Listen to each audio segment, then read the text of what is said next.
Bienvenidos a otro episodio de nuestro podcast. Hoy nos sumergimos en un nuevo debate sobre la encrucijada que, la verdad, define el futuro de las grandes empresas en Venezuela. El reloj corre para los directores financieros. El 31 de diciembre de 2027, SAP dejará de dar soporte a su sistema ECC, que es la columna vertebral de decenas de compañías en este país. Y la migración a su nueva plataforma, S4HANA, no es una simple actualización, es una transformación que debe ejecutarse en medio de una de las economías más deprimidas del planeta. Y ahí está el nudo del asunto, ¿no?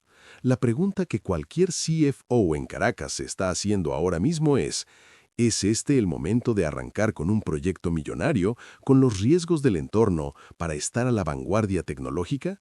¿O es una locura comprometer un capital que podría ser la diferencia entre sobrevivir o no al próximo trimestre? Bueno, yo voy a defender la postura de que, por contraintuitivo que parezca, la migración a S4HANA no es solo necesaria, sino urgente.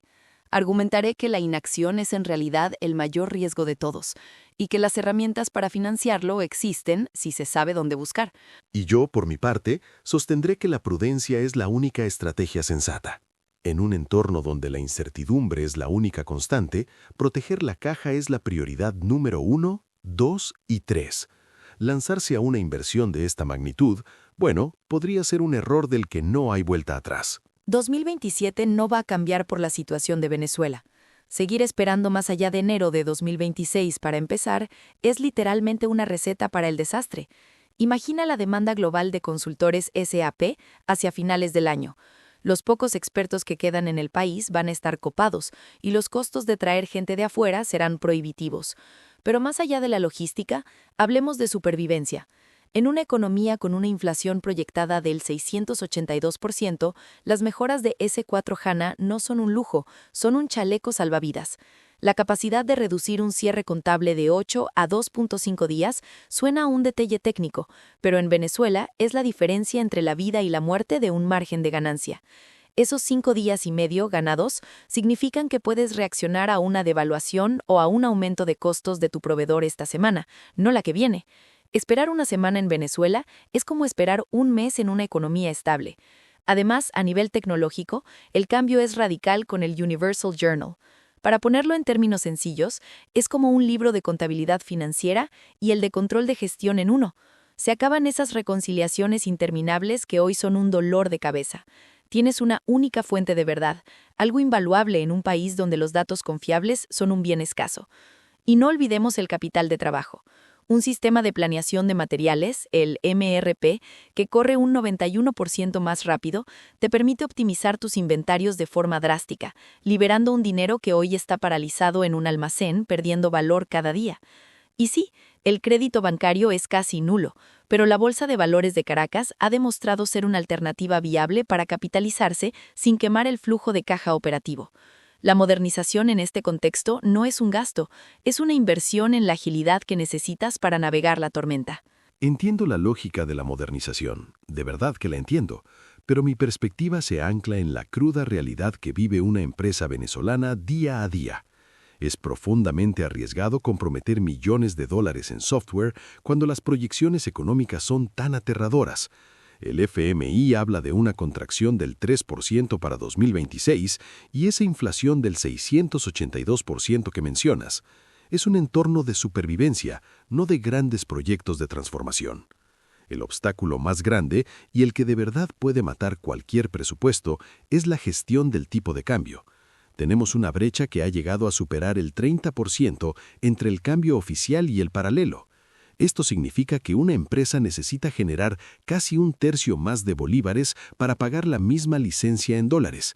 ¿De dónde exactamente va a salir ese dinero extra en un mercado que, como ambos sabemos, está contraído? Hablas de financiamiento, pero la sequía de crédito es casi absoluta. Con un encaje legal, que es el porcentaje de los depósitos que los bancos deben congelar en el Banco Central, del 73%, la banca simplemente no tiene liquidez para prestar. Depender del mercado de valores como sugieres es apostar fuerte. Claro, la bolsa de Caracas ha mostrado cierto dinamismo, pero seamos honestos, ¿estamos hablando de una solución real para la empresa promedio o solo para un puñado de gigantes que cotizan? Las tasas son altas. Y finalmente, pensemos en el cliente consumidor. En un país donde el 64% de los hogares solo se fija en el precio para decidir una compra, ¿cómo justificas el retorno de una inversión tan colosal? La agilidad interna no sirve de mucho si tus clientes no tienen poder de compra. El foco debe ser el flujo de caja a corto plazo, y eso significa postergar cualquier gasto que no sea absolutamente esencial para mantener las luces encendidas. A ver, déjame entender bien. ¿Me estás diciendo que la respuesta a una crisis de liquidez y a una hiperinflación es precisamente no invertir en las herramientas que te permiten gestionar esa crisis? Suena completamente incontraintuitivo. Es precisamente esa volatilidad la que justifica la inversión. S4 HANA te permite, por ejemplo, automatizar el ajuste por inflación, un proceso que la norma internacional de contabilidad 29 exige para economías como la venezolana, y que hoy consume una cantidad brutal de horas hombre, y es propenso a errores. Con este sistema tienes reportes multimoneda al instante. Puedes ver tu posición en bolívares, en dólares, en lo que necesites, en tiempo real. Nadie niega esa ventaja técnica. El punto es el costo de oportunidad. Cada dólar que se invierta en licencias de SAP es un dólar que no se usa para comprar materia prima, pagar nóminas o mantener el inventario mínimo para no detener la producción. Pongámosle números. Si me estás diciendo que necesito generar casi un 30% más de bolívares por la brecha cambiaria para pagar lo mismo, me estás pidiendo que sacrifique mi capital de trabajo actual por una promesa de agilidad para el momento de terminar el proyecto. En Venezuela el largo plazo es la semana que viene. La agilidad no sirve de nada si la compañía no sobrevive para usarla. Pero es que estás viendo la agilidad como un lujo, y yo la veo como el motor de la supervivencia. No tener esa data en tiempo real significa que estás tomando decisiones de precios, de compras, de producción con información de la semana pasada, que en nuestra realidad es como usar un mapa de hace un año. Estás volando a ciegas. Ese es un riesgo de liquidez mucho mayor, porque te lleva a vender con pérdidas sin darte cuenta, o a comprar insumos a un precio que ya no es competitivo. Entiendo el punto, pero sigue sin responder la pregunta clave. ¿Cómo se paga? Porque la innovación financiera de la que hablas tiene su dificultad. Claro que la tiene, pero esto no debe resultar en parálisis. La falta de crédito tradicional te obliga a ser creativo. La Bolsa de Valores de Caracas, solo durante la primera semana de enero de 2026, negoció más de 5.000 millones de bolívares. Eso no es una fantasía, es data de mercado. Empresas líderes están emitiendo papeles comerciales para financiar sus operaciones y sus inversiones. No es fácil y no es para todos, pero demuestra que hay mecanismos. Es una vía para capitalizarse precisamente para este tipo de apuestas estratégicas. Esperar a que el crédito bancario vuelva a fluir es como esperar a que deje de llover en el trópico. No va a pasar pronto. Sí, pero el otro lado de esa moneda son las tasas de interés que se están pagando en ese mercado, ¿cierto? Si los costos de financiamiento con instrumentos de deuda corporativa son tan elevados, la tasa de retorno que tienes que exigirle al proyecto de S4 HANA para que se justifique financieramente se vuelve astronómica. Y eso sin contar que para acceder a ese mercado necesitas un nivel de transparencia, de auditoría y de gobierno corporativo que, seamos sinceros, muchas empresas familiares en Venezuela no tienen de la noche a la mañana. Es cambiar un riesgo operativo por un riesgo financiero y de reputación que puede ser incluso mayor. Estás exponiendo tus finanzas a la volatilidad del propio mercado de capitales. Ahí es donde no estoy de acuerdo. Es un riesgo, sí, pero es un riesgo que puedes medir y gestionar. El riesgo de la obsolescencia es una certeza de fracaso. El reloj La SAP es global y no se va a detener a esperar que la economía venezolana se estabilice. La fecha de 2027 es una pared contra la que vamos a chocar. Un proyecto de implementación de este calibre dura, siendo optimistas, entre 8 y 18 meses, a veces hasta 24.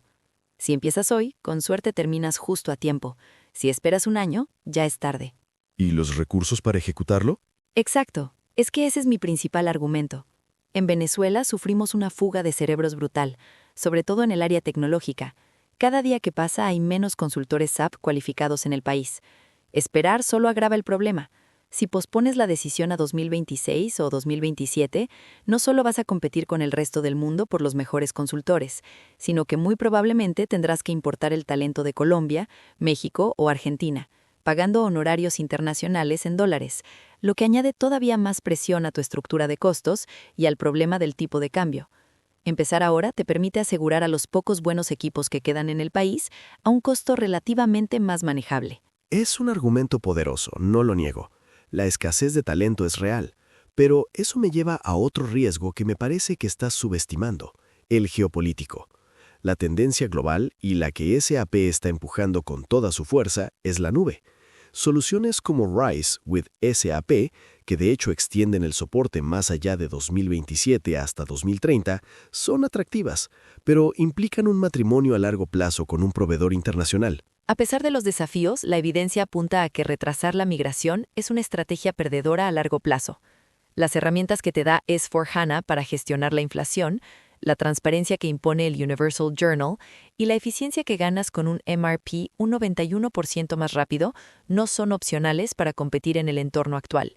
El riesgo de la obsolescencia tecnológica, con dificultad de integración con las tecnologías emergentes, es en mi opinión mucho mayor que el riesgo de una inversión controlada y bien ejecutada. Quedarse en un sistema obsoleto es una sentencia de muerte lenta.